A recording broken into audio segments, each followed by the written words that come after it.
اعوذ باللہ من الشیطان الرجیم بسم اللہ الرحمن الرحیم۔ السلام علیکم ناظرین، میں ہوں آپ کا میزبان Mirza Nadeem Baig, programme views on news with Mirza Nadeem Baig میں۔ ناظرین محترم، آج 4 جولائی 2021 ہے اور اتوار کا روز ہے۔ اتوار کے روز کے خبرنامے کے ساتھ آپ کی خدمت میں حاضر ہوں۔ جیسا کہ آپ جانتے ہیں کہ ہمارے خبرنامے میں اسپین، یورپ اور دوسرے ملکوں کی خبریں بھی شامل ہوتی ہیں۔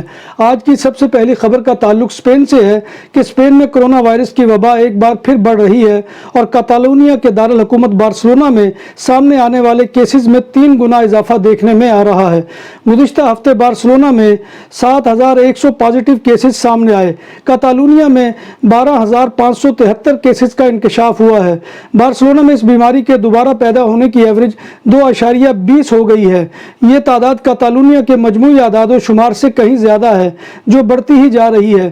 گزشتہ مہینے میں بارسلونا میں انفیکشن بنیادی طور پر نوجوانوں میں سامنے آ رہا ہے۔ 15 سے 29 سال کی آبادی میں پائے جانے والے کیسز 14 دن کے دوران 1% تک پہنچ گئے ہیں، جو اس وبا میں سب سے زیادہ اضافہ ریکارڈ کیا گیا ہے۔ 30 سے 49 سال کی آبادی میں ہونے والے کیسز میں بھی آہستہ آہستہ اضافہ جاری ہے اور اس میں بھی نمایاں اضافہ ہو رہا ہے۔ بارسلونا میں کرونا وائرس کا سب سے زیادہ پھیلاؤ ساریا سان گرباسی کے علاقے میں ہے۔ ماہرین کے مطابق اسپین میں کرونا کی نئی لہر کو روکنے کے لیے نوجوانوں کو ویکسین دینا کافی نہیں ہے۔ ماہرین نے اس رائے کا اظہار کاتالونیا میں نوجوانوں میں کرونا کے بڑھتے ہوئے کیسز کے سامنے آنے کے بعد کیا ہے۔ کاتالان پولیس موسس اسکواڈرا نے سان کوگات دل بائیس میں جنسی زیادتی کے 5 جرائم اور 3 جنسی حملوں کے مبینہ مجرم کے طور پر ایک شخص کو گرفتار کر لیا ہے۔ ملزم کی عمر 40 سال ہے اور زیر حراست ملزم کو عدالت نے جیل بھیج دیا ہے۔ یہ تفتیش پچھلے سال دسمبر میں اس وقت شروع ہوئی تھی جب پولیس نے ایک ہی شخص سے متعدد زیادتیوں کے حملوں کا ارتکاب کیا تھا اور سب اہم وارداتوں میں ایک ہی طریقہ کار کو استعمال کیا تھا، اور زیادتیوں کے واقعات میں ملزم ماسک استعمال کرتا تھا تاکہ اس کی شناخت نہ ہو سکے۔ کاتالونیا کے علاقے سانت ایسٹیبے سیروبیرس میں ایک 19 سالہ لڑکی جیل کے سیل میں مردہ پائی گئی ہے، جس کے بارے میں امکان ظاہر کیا جا رہا ہے کہ اس نے خودکشی کی ہے۔ عدالت نے واقعے کے بارے میں چھان بین شروع کر دی ہے۔ ہلاک ہونے والی لڑکی جیل میں 27 ماہ کی قید کی سزا بھگت رہی تھی۔ یہاں یہ امر قابل ذکر ہے کہ کاتالان جیل میں 2 ہفتے قبل anti virus computer software McAfee کے مالک کی لاش مردہ ملی تھی اور اس کے بارے میں کہا گیا تھا کہ اس نے بھی خودکشی کی ہے۔ اور گزشتہ اتوار کو پوچھ دے لا باسس جیل میں ایک قیدی آتش زدگی کی وجہ سے ہلاک ہو گیا تھا اور یہ اب جیل میں ہلاکت کا تیسرا واقعہ ہے۔ بارسلونا میں پولیس موسس اسکواڈرا نے 2 افراد کو چوری شدہ اشیاء فروخت کرنے پر گرفتار کر لیا ہے۔ گرفتار افراد یہ اشیاء سیکنڈ ہینڈ اشیاء کے طور پر بیچتے تھے۔ پولیس موسس اسکواڈرا نے دیگر سامان کے علاوہ مہنگے ترین زیورات، 800 ویڈیو کیمرے، کمپیوٹر اور ٹیبلٹ برآمد کیے ہیں۔ ملزمان نے یہ سامان بارسلونا کے علاقے زونا فرانکا میں چھپا رکھا تھا۔ گرفتار ملزمان کا تعلق مراکش سے ہے اور ان کی عمریں 39 اور 28 سال ہے۔ ملزمان یہ چیزیں انٹرنیٹ کے ذریعے بھی فروخت کرتے تھے۔ جون کے مہینے کے دوران کاتالونیا میں 35,955 افراد کو روزگار ملنے سے خطے میں بے روزگاری میں کمی واقع ہوئی ہے۔ اب کاتالونیا میں بے روزگاروں کی کل تعداد 4,45,862 ہے۔ بارسلونا میں بھی روزگار کے اعداد و شمار میں کافی بہتری آئی ہے۔ اعداد و شمار کے مطابق جون میں 23,464 افراد کو روزگار ملا ہے۔ پاکستان کی حکومت نے خلیجی ریاستوں میں پھنسے پاکستانیوں کی واپسی کے لیے فلائٹ آپریشن کل پیر سے شروع کرنے کا فیصلہ کیا ہے۔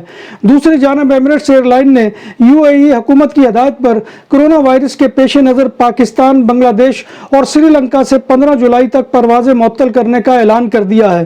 قومی ایئر لائن PIA نے بیرون ملک میں پھنسے پاکستانی شہریوں کی وطن واپسی کے لیے متحدہ عرب امارات، قطر اور بحرین سمیت خلیجی ممالک کے لیے 18 پروازیں چلانے کا فیصلہ کیا ہے۔ متحدہ عرب امارات کے لیے 5 پروازوں کے ذریعے 5 سے 10 جولائی کے دوران دبئی اور شارجہ سے 3,394 مسافروں کو وطن واپس لایا جائے گا۔ وفاقی وزیر غلام سرور نے کہا ہے کہ امارات، قطر ایئر ویز، اتحاد ایئر اور فلائی دبئی سمیت ایئر لائنز کو شو کاز نوٹس جاری کر دیے گئے ہیں۔ تونس کے ساحل پر ایک کشتی ڈوبنے سے 43 تارکین وطن لاپتہ ہیں۔ تونس میں امدادی تنظیم ہلال احمر کے ایک ترجمان کے مطابق یہ مہاجرین لیبیا کے راستے یورپ پہنچنے کی کوشش میں تھے۔ کشتی پر گنجائش سے زیادہ افراد سوار تھے۔ جمعہ کو بھی ایک امدادی آپریشن کے دوران 84 مہاجرین کو ڈوبنے سے بچایا گیا تھا، جن کا تعلق سوڈان، ایریٹریا اور بنگلہ دیش سے تھا۔ رواں برس اگست میں جرمن حکام لوگوں کو نیا شناختی کارڈ جاری کرنے کے لیے پلاننگ کیے ہوئے ہیں۔ اس تاریخ سے جرمن شہریوں کو نئے شناختی کارڈ کے لیے اپنے فنگر پرنٹ دینا لازمی ہوگا۔ جرمنی میں ملازمت یا تعلیم حاصل کرنے والے غیر ملکی افراد کو ایک شناختی کارڈ دیا جاتا ہے اور اس کے حصول کے لیے ان افراد کے فنگر پرنٹس لیے جاتے ہیں۔ یہی کارڈ ملازمت اور رہائش کا اجازت نامہ یا پرمٹ خیال کیا جاتا ہے۔ سعودی عرب نے مزید 6 شعبوں کو اپنے شہریوں کے لیے مختص کر دیا ہے۔ جن پیشوں کو شہریوں کے لیے مختص کیا گیا ہے ان میں legal consultation, law firms, custom clearance, real estate activities, film industry, driving school, technical and engineering professions شامل ہیں۔ ان پیشوں کو سعودی شہریوں کے لیے مختص کرنے سے 40,000 اسامیاں پیدا ہوں گی۔ جب بات ہو 100% حلال کھانوں کی تو ایک ہی نام، عادل تندوری ریسٹورنٹ۔ بارسلونا میں مہمان نوازی کا پہلا نام عادل تندوری ریسٹورنٹ، بر صغیر کے روایتی حلال کھانوں کا مرکز۔ گرل تندوری روسٹ، چکن اور مٹن ٹکا، سبزیاں اور تڑکے والی دالیں، رس ملائی اور فالودہ۔ قاری عبدالرحمن کی فخریہ پیشکش، غریب و امیر کے لیے۔ بارسلونا کے قلب میں واقع عادل تندوری ریسٹورنٹ کا یہ استے نمبر 9 نزد دراسانہ ہاسپٹل، بارسلونا۔ وفاقی وزیر برائے منصوبہ بندی اسد عمر نے کہا ہے کہ امریکہ سے موصول ہونے والی موڈرنا ویکسین پڑھائی یا نوکری کی غرض سے بیرون ملک جانے والوں کو لگائی جائے گی۔ ان کا کہنا تھا کہ یہ ویکسین خصوصی طور پر ان افراد کے لیے ہے جو کام یا پڑھائی کے لیے ان ممالک کا سفر کر رہے ہیں، جو کچھ مخصوص ویکسین ہی تسلیم کر رہے ہیں۔ کینیڈا میں شدید گرمی کی لہر کے بعد صرف 12 گھنٹے کے دوران 7 لاکھ سے زائد مرتبہ آسمانی بجلی گرنے کے واقعات رونما ہوئے ہیں۔ غیر ملکی خبر رساں ادارے کے مطابق شدید سرد ملک کینیڈا میں رواں برس درجہ حرارت 50 ڈگری سینٹی گریڈ کے قریب پہنچ گیا ہے، جس کے باعث ملک میں شدید گرمی نے سینکڑوں افراد کو لقمہ اجل بنا لیا ہے۔ شدید گرمی سے پریشان کینیڈین شہریوں پر ایک مصیبت آن پڑی ہے۔ صرف 12 گھنٹوں کے دوران ریاست برٹش کولمبیا اور مغربی البرٹا میں 7,10,000 مرتبہ آسمانی بجلی گری۔ گزشتہ روز کئی مقامات پر آسمانی بجلی گری، جس کے باعث 170 مقامات پر آگ بھڑک اٹھی ہے۔ بھارت میں پیش آنے والے ایک عجیب و غریب واقعے میں میونسپل کارپوریشن میں زندہ شخص کو اپنا ہی ڈیتھ سرٹیفکیٹ وصول کرنے کے لیے کال کر دی گئی۔ رپورٹ کے مطابق یہ واقعہ بھارتی ریاست مہاراشٹرا کے شہر تھانے میں پیش آیا۔ چندرا شیکھر دسائی نامی شخص نے دعویٰ کیا ہے کہ مجھے تھانے میونسپل کارپوریشن سے اپنا ڈیتھ سرٹیفکیٹ وصول کرنے کے لیے کال موصول ہوئی۔ تھانے میونسپل کارپوریشن کے ڈپٹی کمشنر سندیپ مالوی نے کہا ہے کہ یہ محض ایک تکنیکی غلطی ہے۔ بھارت میں دلہن کو پھولوں کی مالا پہنانے کی رسم کے دوران نشے میں دھت دلہا اسٹیج پر گر پڑا۔ شادی کے عین موقع پر جب دلہن کو مالا پہنانے کی رسم ادا کی جا رہی تھی تو شراب کے نشے میں دھت دلہا اسٹیج پر ہی ڈھیر ہو گیا۔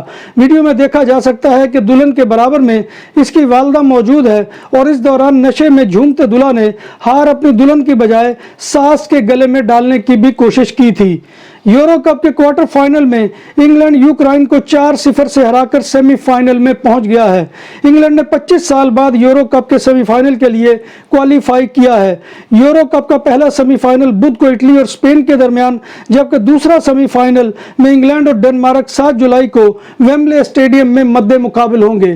ناظرین محترم، یہ تھا آج کا خبر نامہ جو میں آپ کی خدمت میں لے کر حاضر ہوا تھا۔ امید ہے کہ آپ کو ہمارا یہ سیگمنٹ پسند آئے گا۔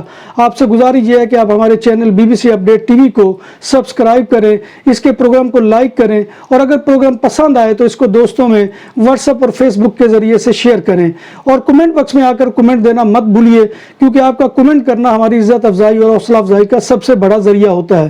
اللہ تبارک و تعالیٰ کے حضور دعا ہے کہ وہ ہمیں ایمان اور صحت کی سلامتی کے ساتھ زندہ رکھے اور ہمارا خاتمہ ایمان کے اوپر کرے اور روز محشر نبی کائنات صلی اللہ علیہ وسلم کی بشارت اور زیارت اور شفاعت نصیب فرمائے، آمین یا رب العالمین۔ اسی دعا کے ساتھ اپنے میزبان مرزا ندیم بیگ کو کل تک کے لیے اجازت دیجیے۔ انشاءاللہ کل نئی خبروں اور نئی رپورٹس کے ساتھ آپ کی خدمت میں حاضری ہوگی۔ تب تک اللہ حافظ۔